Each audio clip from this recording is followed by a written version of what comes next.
kulto kay Kiko Barsaga. Ngayon, dinimanda siya nitong oligarch, itong ultra billionaire, si Enrique Razon.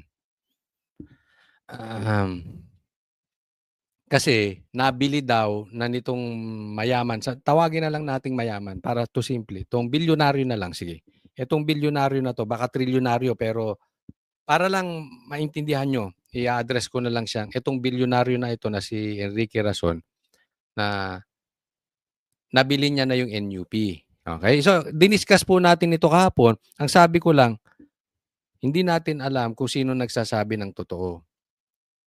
Sana, kung totoo sinasabi ni Kiko Barsaga, magbigay siya ng ebidensya. Alam niyo kung bakit. This is very, very important to us.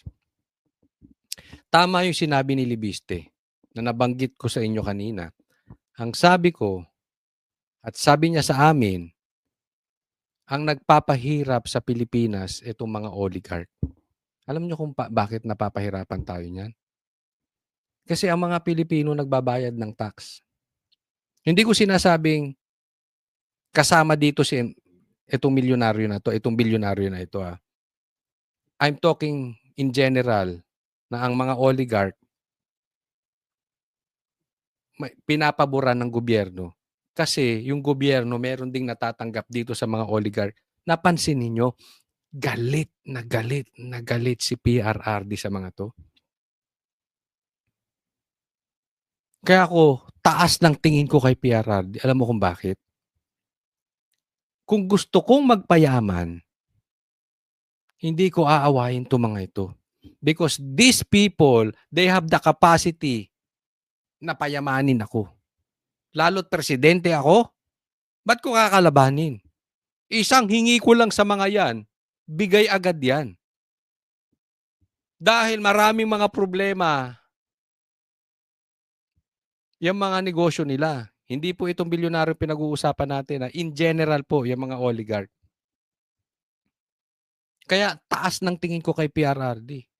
Tapos, hindi, kaya pinapa-explain ko lang, hindi po ako panatiko bakit gusto ko si PRRD. Galit talaga ako sa adik. Alam nyo yan, sa lahat ng mga nakakilala sa akin, even my family, they know ayaw ko ng adik. Kahit si Banat ba, yung kapatid ko, alam niya, galit ako sa droga. Eh yan ang tumindig. For how many years, ang daming presidente hindi tumayo patungkol sa droga. Only PRRD. Naisip nyo ba gaano tayo pinahihirapan ng mga komunista, ng mga NPA, ng mga rebelde? Nasugpo ba ng mga presidente? Hindi. Sino lang nakagawa? Si PRRD. At alam nyo, ayaw ko sa mga ito. Ito naman, oligarch. Walang kumalaban sa mga yan. Kung hindi, sino? Sino lang ang kumalaban sa mga yan? Pilipino, nagbabayad. Kapos na nga ang pera. Alam mo ba yung VAT na binabayad mo? Ultimo, mahirap nagbabayad ng tax na tama. Kasi pag kumain ka, may tax. Nag-grocery ka, may VAT. Magpagas ka, may VAT. Namasahe ka, may VAT. Lahat may VAT. Lintik na Batman yan. Pero yung mga oligarch, nakakalusot. Kaya nga, di ba, nagkaroon ng problema ABS-CBN, kaya nagalit si PRRD. Ngayon, sana, kung totoo tong paratang ni Kiko Barsaga, magpresenta ka ng ebidensya because we need it. Tingnan po natin. Hindi na pinatagal ng kampo ng bilyonaryong si Enrique Razon ang paghahain ng kaso laban kay Cavite Congressman Kiko Barzaga. Nagtungo na kanina sa Makati Prosecutor's Office ang mga abogado ni Razon para magsampa ng kasong cyber libel laban sa batang kongresista. Sabi ng abogado ni Razon na si Attorney Lawrence Arroyo, Defamatory at malisyoso ang mga posts ni Barzaga sa kanyang social media account. Ito raw yung post niya, malisyoso. Enrique Razon is the mastermind behind the corruption in Congress. Naku, matindi nga. Matindi nga yung binitawan. I will disclose everything in a speech once I return on the first week of February. Ang tanong, pagsasalitain ba siya? Naalala nyo? Ilang beses pinatayan ng mic to? Kaya nga yan ang nagiging problema natin eh. Ito yung kay Pinky Lacson. Ngayon, mayayabang ka, papupuntahin mo si Aimee. Eh, hindi naman nakakasalita. Ito rin, ilang beses pinatayan ng mic. Sana patas lang. Hayaan lang magsalita. Huwag kayo kontra ng kontra. Then, kung gusto nyo i-demanda after that, saka nyo i-demanda. Gusto nyo i-ethics, saka nyo i-ethics. Pero pagsalitain ninyo. Para hindi sasabihin hinaharangan ninyo ang hustisya. Pero mabigat itong binitawan ni Kiko and I really hope meron siyang evidence. Dahil mabigat yan. Involved. Di umano sa korupsyon. At tatandaan po natin. Ha? Ito madalas kami pag-ingatin ng aming tatay dahil ang aming tatay ay abogado. 'Di ba? Mahigpit ang batas at ang korte sa mga private individuals. Hindi di baling sabihin nyo ang baho ng mga politiko pero ang mga private,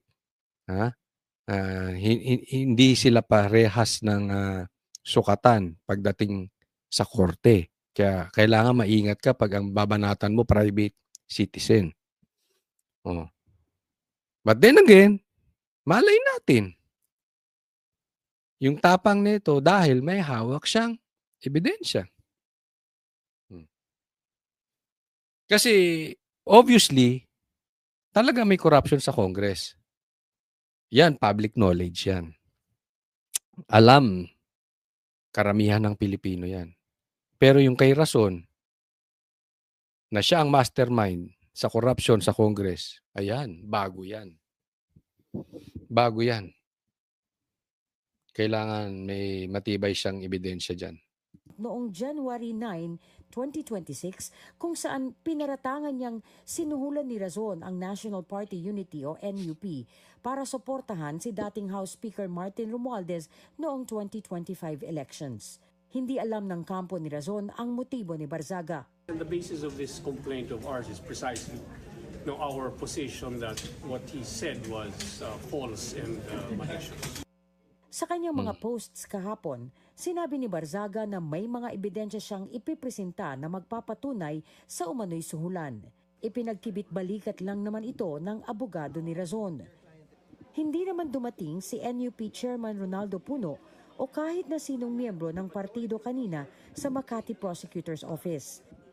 Mariing ipinahayag ni Congressman Puno na hindi nila palalampasin ang mga walang basehan na bintang ni Barzaga.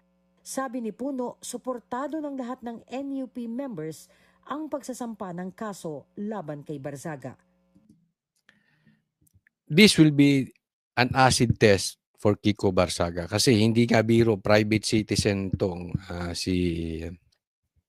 itong bilyonaryong to. No? So, private citizen yan.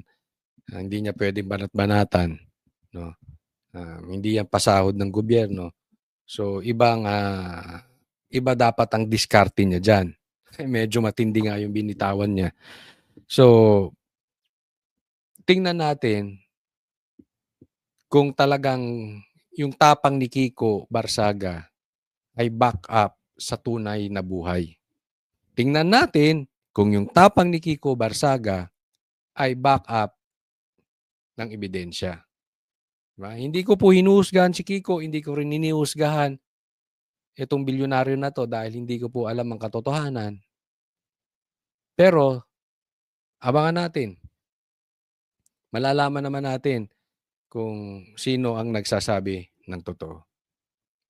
Para sa agenda.